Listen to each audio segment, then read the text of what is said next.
Oops. Hey, friends. Hello, hello. Hello, welcome back. We're here today with episode 97. And first, before we dive in, we're going to read an awesome review from one of you. Yes, so thank you. Oh, sometimes my It computer... disappeared. It's so weird. Yes, let me see if I can open it back up. We had one all opened and ready, and then it went away. Oh my It's like gosh. as soon as we click on them, they disappear. It's crazy. Yes, and then when I close it and open it back up, so give us like one quick little second, because we liked this review a lot. Oh no, we'll have to share this one next time. I'll find it on Okay. Maybe. That's funny.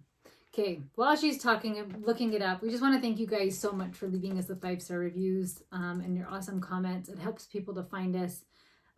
So super thankful. We love reading your kind words. So you have to go down. Oh, that's funny. Somebody actually posted to me the other day that it on iTunes that the podcast doesn't go like in descending order. Oh, really? Like it starts at That's number strange. 1. So okay, I think I've got it. Is it this name? Yes. Yes. Alrighty. This is from Dar Bounce. I like your name. Okay, it says, I have loved listening to this podcast since shortly after they began doing it. It quickly became one of my favorite homeschool podcasts. I feel like I'm friends with these beautiful ladies, though we've never met. Maybe we can someday. I love their Latter-day Saint LDS perspective, though anyone can listen, not just other Latter-day Saints. I love the friendship, respect, and positive dynamic between Meg and Karen. I love the practical advice. I love the variety of topics. I love the encouragement and motivation I feel after listening. I recommend this podcast frequently to other homeschool moms, particularly those just getting started with homeschooling. Their tagline absolutely describes this podcast. This is your manual to becoming the amazing homeschool mom you were called to be. Thank you, Karen and Meg, for mentoring your fellow moms on this homeschooling journey. That is so sweet. Lovely. Okay, I didn't even tell Karen, but I'm going to do another giveaway with my calendar for this surprise review. So send us a DM and I will ship you out the family planner, the big calendar. So thank you so much. That is just the sweetest review. It was so kind. Thank you. Yeah. So send us a DM and call it to Homeschools with your address and I'll get that shipped out to you. And all of you listening, thank you so much. The podcast is just continuing to grow. We appreciate that. It helps so many people by sharing it. So thanks so much. Yes, thank you. So we're going to dive in now to our topic, which is detox from public school. This was a reader request. It was, yes. So detox happy. Sounds like this terrible, awful thing, right? From alcohol. Right, or drugs or whatever, sugar. That's one I frequently do. I seem Apparently, to have I just went straight to alcohol. do it again and again, but... Yeah, so detox. Why would you have to detox from public school? And I thought we had a whole episode dedicated to it, but apparently we've just kind of mentioned it. We've mentioned it a few times, but we've never actually done an episode. So I was glad, for this request. We always love your requests, so leave them if you have any others. Anyway, why would we detox from public school? What do you think there? Oh, geez. I think to get that mentality out of your system. Yeah, that for me, I felt like I had to detox before starting homeschooling. Does that make sense? Because there is this whole mentality we have in our minds. And I was a public school teacher also before homeschooling my kids. And so I had, I grew up as a public school kid and then I taught it. So I had to do this whole mental shift in my mind. So it's not just your kids, even though a lot of times people think it's the kids needing some detox, which maybe they do, but also it's mom. It's us just as much, I think. Yes, because most of the moms here haven't been homeschooled. Mm-hmm. And even in our homeschool group, I can only think of 2 who have been homeschooled. There are 2. Oh, yeah, 2. Okay. Yes. Yeah, most of us haven't. And because homeschooling was not as common when we were growing up. My mom always says she would have if she knew that it was really a possibility to not turn out weird kids. Yeah. But I have found the quickest, and if you are looking for the quickest way to get burned out in homeschooling, is try to create public school at home. Definitely. And that is the best formula. If you're like, I want to get burned out and hate every second of this. Plan it to the minute. Yeah. And sit at a desk. Do you remember that when COVID started and people who didn't homeschool were trying to be helpul and putting out the schedules? And all of us homeschool moms were just laughing. We're like, just wait, sweetie, just wait. Don't do that. And they all threw them away. Within a week or 2, they were like, this is madness. I'm like, you think? Yeah, it doesn't work. Homeschool just does not work like a school setting. It doesn't, it can't, it won't. And so don't expect it to. That's number 1. Just don't expect it. I even read a teacher who like had been teaching for a long time and just like her perspective of this and was like, no, it does not work. Like I cannot bring a classroom to my children. No.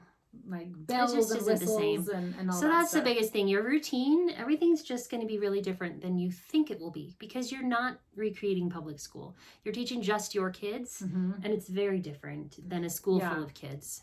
Well, it was like reading a parenting book. Like, okay, this is what it's got to be. Right. Like the baby has to sleep like this, and the baby has to do this, and then you get the baby, and you're like, what? The baby's not doing it right. Yeah.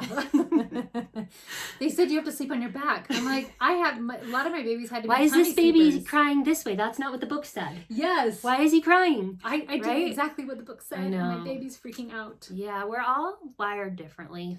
Yeah. So I've heard a lot of moms talk about when they pull their kids out, the kids have a really hard time too because school is different than their teacher did it. My teacher did it this way. My teacher taught math this way. My teacher this. And so kids will struggle with that transition too. So a really important thing is, this detox phase, or people call it deschooling or detoxing from public school. And the reason is just you kind of have to break out of that and recognize and realize that it's all just going to be different. Well, it's like you're breaking down a building, like your home is dilapidated and falling apart, and instead of patching it, you're breaking it down and building it up with a strong foundation. Yeah. And you have to just kind of be okay with the fact that we're going to learn differently than we did in school. The books you're going to use are different. The methods you're going to do are different because you're not probably a trained teacher. And so you weren't taught, you don't have to be, right. You're not trying to teach crazy crowds. It's just your kids. Which is its own crazy crowd. Often it is. It's true. It's true. Well, I've heard, so Karen's kids have always been homeschooled. And my oldest did a year of private school for kindergarten. So we didn't necessarily have done this detox phase, but we feel like we understand it. I mean, I've asked different friends who talked to a lot of moms about later. it. And so a rule of thumb, and this is not like a hard and fast rule, but a suggestion, I guess, is every year you are in school is a month of detox. But if you're starting with 10th grade, you may not want to wait 10 months. A whole year of school off? No, probably not. Right? No, that's interesting. I've never heard that before. And I think that you can kind of take that just knowing at your own like pace also, at whatever you feel is right. But do take some time to do school really differently. Like take some time to just let those kids unwind and lose that stress and anxiety and worry from like the tightly wound up schedule that they've been living, to just unwind from that and be okay. And finding what they like. Yeah, I think that's huge because in public school, you don't have the opportunity to really dig into what they're passionate about. Yes, it's like, here, do this, what you're told. Yeah. And I'm not even judging the system because I don't know a better way if you have that mass amount of children. No. So this is not a dig at public school, but you don't have to do that. You can totally just go with their interests and what they're passionate about. Yeah, for sure.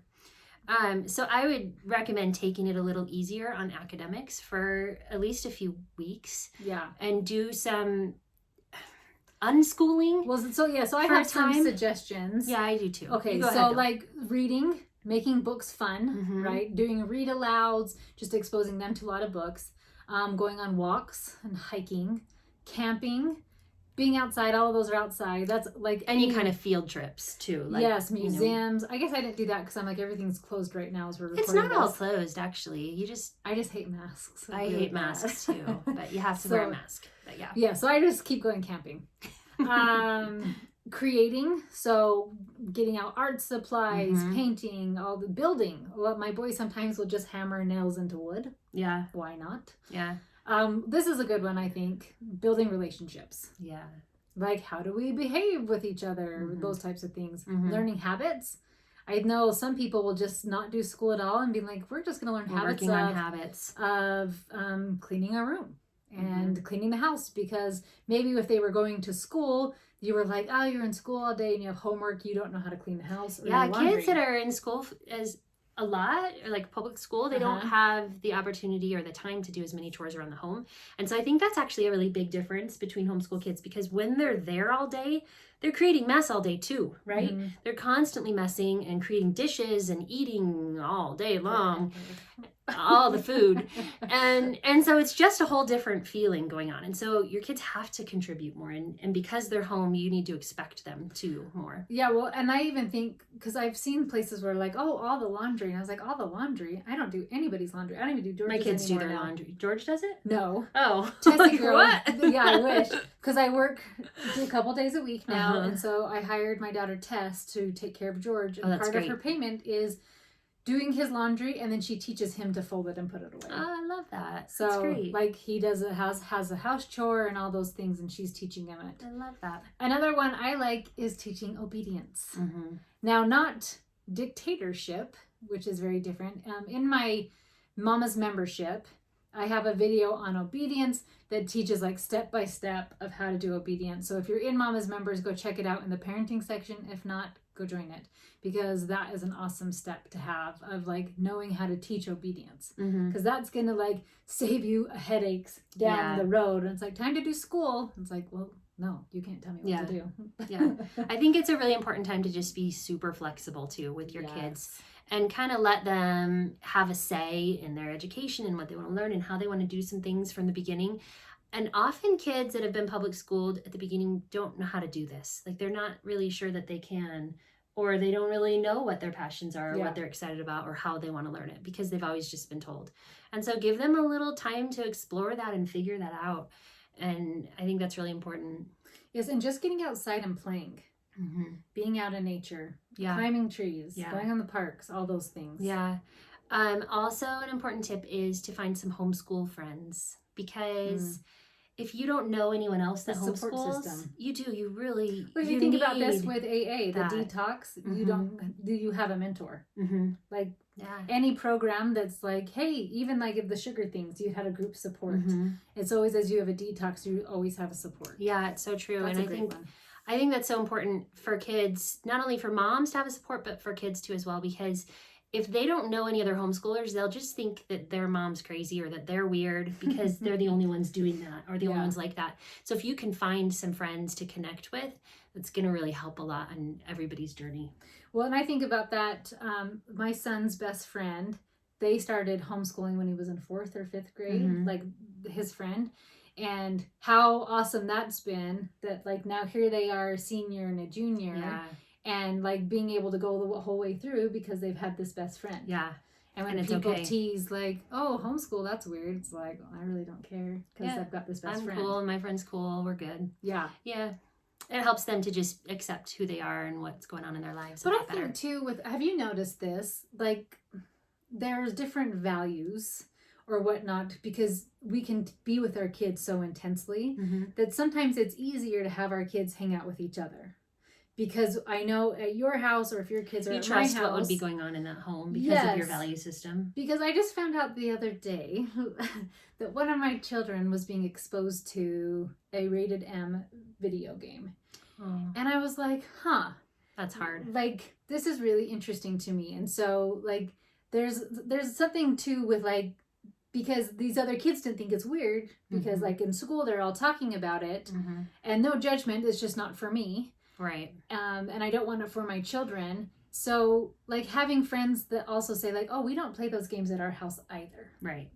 We also don't eat sugar at our house. Yes. We also read beautiful books all the time. Like, and we our love mom reading. also makes us take a nature journal when we're hiking. I've tried nature journaling with them, but my kids don't like it. I know they want to jump off rocks. Yeah, same.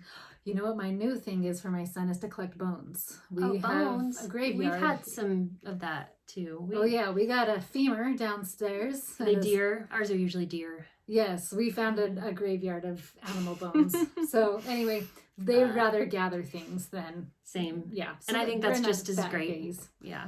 I think it's disgusting. But... I don't like the bones, but I do not mind the rocks and the feaers and the flowers. Oh, I don't mind that, but I really have a collection of bones downstairs. I'm sorry. I made them put them outside. Normally, I guess I just don't care. We have several deer antlers. We have a lot of deer around where I live. Yeah, because you're right up on the mountain. That's awesome. Yeah, they shed their antlers in our yard. And that's different. Fun. This is a skull. Oh. Yeah, we've had a couple of bones too, though, and that makes me kind of scared because you're like, what kind of mountain lion ate that? Oh, yeah. You know? Because those are there too. Yay. So I think for that friend that place of like, oh, I'm not the only weird family that like we don't watch these types of movies, or like we don't do this, or we do this. But you know what I mean? Having I that think that's support interesting, and I system for think them. that it's funny how I'm gonna try and phrase this what I'm thinking. When you start homeschooling, your whole kind of purpose of your home life changes. Yeah, it becomes really intentional. It does. Everything you bring in and everything you have for your children suddenly shifts to like, what's the purpose behind this, and how is this going to better our family? My daughter teases me about and that. I'm so intentional about like the books I even bring in my home and the movies we watch and all these things, because I really want everything to better us. Well, it's funny. Does that make sense? Yeah. So it's been my 14th anniversary of no candy is this month. That's amazing. And so somebody was asking, well, what's your mom's favorite treat? And I was like, she's like, she doesn't eat treats. And she's like, well, what's a fun food? And my daughter goes, well, what's the purpose? Is there a purpose for this fun food? Because if there's not an intention for it, like, why is she eating it? I was like, oh, that's funny. That's what I was thinking too. That's like, amazing. I don't know. I'm not that way with food. Food is fun. Yeah, I actually struggle with under eating versus like I don't eat because I'm like, I just keep going, go. But anyway, that's funny. Like I'm very intentional with fun food. Like, oh, this is a party. I will partake of pizza. I love it. Okay. But yeah, and so that happens when you're homeschooling. You start creating a home life that is more intentional, and that was a big shift that happened to me. It took me a couple of years, but I remember learning about the term of twaddle books. Yeah. And I remember when I learned that, I was like, I'm going to go through my books. And I started going through my books and realized I had a lot of twaddle. And I was like, oh, this is kind of garbagey stuff, like cartoony things, things like that when they were little, I didn't really think about. I was like, well, they like Dora, so I'll buy them a Dora book or whatever, you know what I mean? And now I don't buy those kinds of things because I want them to learn to love beautiful literature. And I don't mind them checking them out of the library. I was going to say, because like there's no beef against Dora. No, it's not. But, like even when you that. get a beautiful picture book, it's a night and day difference. It is. Do you know like this? Well, even like the words that they use, it's the pictures, but it's also the type of language used. And I started learning that and recognizing that as I had more experience. Dora's vocabulary is, it's a map. Like, right. And there's all those kind of books that are like that. Yeah. And it's not something you even know to think about until you're immersed into more. And what's interesting too, and you didn't come, one of our friends had a poetry night. Right. Yeah. And like a mother-daughter thing. And I love that so many of the kids were there, and it wasn't weird to the kids there that were reading poetry together with their moms. It actually was our kids are all used to that. So I think that how interesting that I didn't even think about that friend aspect for kids. Yeah. Of like, hey, we have the same. I have friends that do the same things like we do. Yeah. Okay, so when you are ready, then ease into homeschool, right? Maybe you like to cannonball into the ice cold water. I don't know. But Rome was not built in a day. And I love this. I read it in volume 2 of Catch the Vision of Marlene Peterson's book. You're in 2? I am currently still in 1. Oh, good job. I finished 1. And Krista, our mutual friend, came over the other day and we just talked about all our things we highlighted. It's so good, you guys. It's so good. I'm like, oh, I found my people. I know. We've been friends. How long have we known each other? Did we decide? It's so long. I don't even know. Because I think Krista I've known as long as you, or I've known you longer. Because she wasn't till FLA, and we knew each other way before. Okay, so maybe I've known her for 6 years. Yeah, 6 or 7 years. Anyway, long time. She's fantastic. What is Anne of Green Gables? My bosom friends. Oh, I don't know. Anne of Green Gables. I've never read it. What? I know. You're missing out. Come on. I actually it's on my nightstand. I'm flying out this weekend, and that's you have to read that, book. And then tell me what you think of her bosom friend. Her bosom. Are we bosom friends? We are. We are. So anyway, in the book, it was talking about a huge university did a study, like accredited universities, not like somebody's out in the back of the van in their backyard, right? Accredited universities went and studied children when they learned to read. And they took kids who learned to read at 5 and kids who learned to read at 7. And their reading was about the same. But when they were 11, kids who played longer had better comprehension than kids who read quicker. Wow. And so to me, it was interesting because I wonder if at 7, they were like, I want to read. Like, I'm so excited. So it wasn't that they were out playing video games the whole time and they weren't just on a phone and watching YouTube. They were out playing. and creating and doing all this stuff and like discovering their body and physics. And I think of all the times my boys, I don't know if your boys do this, just jump off stuff. Oh, yeah. Like they climb things just to jump off of them to see what will happen. And I always think, why? Like, I don't know about this. It's boys. Yeah. There's no answer. There is no answer. And so it's so awesome to like, you're okay. And then we could even probably do a study about kids who didn't learn to read till 10. Mm-hmm. And like, it's okay. And And I've heard the same thing about math, where there are people that just don't do math until their kids want to know math. Yeah. And that one it's hard for me to do that. I'll be honest. It's hard for me. Yeah. I like structure. I like knowing my kids are learning at a normal pace. Like I like that. It's just me. Yeah. And so I think I'd be too afraid to ever do that. But I've heard the same thing, where if you don't do math until you want to know math, their learning explodes and they learn the same amount in like a very short amount of time that they would have in 6 years of math drills. And so I really think that is true, that as soon as you want to know something, you're going to put in the effort to know it. Like, for instance, right now, I just moved into a new house and it has this amazing yard. And I have bought all these garden books because I want to learn how to care for this yard, but I also want to turn it into a useful yard that produces things that we can eat. I'm putting a lot of effort into like creating edible landscaping and stuff like that. And I am pouring my heart into like learning all this stuff. And it's so engaging and fascinating to me because it's something that I can use right now. 5 years ago, I'd have been like, yeah, gardening, like it's cool, but like I don't have the time, whatever. But when you suddenly need it and want it, then you have the passion and drive to learn it. Yeah, I'm stepping away from the traditional math more and more. One of my kids is like totally on board, who hates math. That one was like, I go, okay, let's step back. And we're just making math fun. So we are doing math, but like I went 5 grades below her of where like quote unquote should be, because she hated it so bad. I just wanted her to win. Yeah. And all of a sudden math is super easy and fun every day. I know that. what, I get them all right every time. Yeah, that's interesting. And I thought, oh, how funny. Like it's basic addition, subtraction, timesing, and dividing.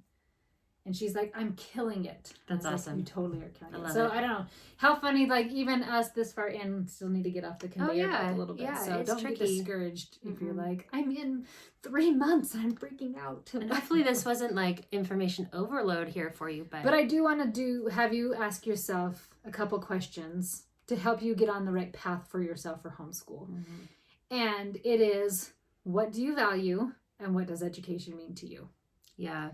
Because I will find, and I would think we've talked about this with my husband loving foreign languages, his undergrads in linguistics. So I've tried to include foreign language in a lot of times, and I just don't care. Like he cares enough for the both of us. And I'm the one teaching him. And when I'm trying to teach a foreign language and I'm like, I think you say it like this, I don't know. And I don't really care enough to look it up or listen to it. Like there is no passion behind that. Right. And as soon as I just let it go, I was like, oh, I just don't care. And I know people's are like, my husband especially is like, it's so good for their brains. And I'm like, awesome. I cannot wait to see what you do with that. Like, I don't care. Yeah. Like, I think it's beautiful that my husband, we can go to all these different countries and he speaks most of the Romance languages. It's so awesome. Hebrew, Greek, like it's super nerdy, but it's super awesome. And I'm like, that's exciting for you, but I do not value that. But do you want to know what I do value? This, because that's what I'm doing, right? So, and then my second favorite question is, what does education mean to you? Because usually it's not about like being... We've done a whole episode on this. Yeah. I can't remember the title, but I'll figure it out and put it in the show notes because we talked a whole about like finding your why or something like that. Probably. Yeah. Yeah, but those are good questions as like you're detoxing and getting out of this. Like you're building a foundation now. Like you just destroyed your public school mentality and you've destroyed it. So as you build the foundation, it's going to be really strong if you know like, what do I value and what does education mean to me? Yeah. And I think often, you know, when you're getting into these hard days that come with homeschooling, reminding yourself of why you chose to do it again and again, because I had to do that often where there were just hard days and I'm like, why? Oh yeah, I know why. This is why. There's so many of them now. The longer I do it, there's more reasons. But But just reminding yourself of that often helps you on those really hard days. Yes, I had posted years ago on Instagram, a year ago, about how much school for each grade. Oh, yeah. And preschool, like 10-ish minutes. Kindergarten, like 30-ish minutes. Like, it's super low. Mm-hmm. And there's somebody who did a whole report on how much schooling kids actually get. They said if you take into the time that they have to stand in line to go from room to room, you take in time for assemblies, you take out like all these things. The recess and the lunch and the discipline of the kids. Yes, it boils, and then having to wait. Like somebody's not getting it, so you have to wait for that kid or whatnot. And it boils down to like a ridiculous number of like an hour and a half to 2 hours of school. I don't think for it's an that 8-hour much. day. I think it's like 45 minutes. Is it really? Wow. Yes, of like, hey, a carnival, hey, a festival. Like, and I'm not saying those things are bad, but if ever you're like, oh, we're not doing school because they're in school. Because it's not as long as 6 school. hours, 7 hours, whatever it is. Well, they're riding the bus for 2 hours. Yeah, they're riding the bus. They're doing all these things. And so, like, my preschooler, his school, 5, 10, maybe 15 minutes. Like, if it happens, because he's just there absorbing everything with us. So, cut yourself some slack. Definitely. You're probably doing way more than you realize that you're already doing. Like, it's probably more than enough. Yeah, we're excited. Ask us if you have any other episode requests. We're always happy to do those.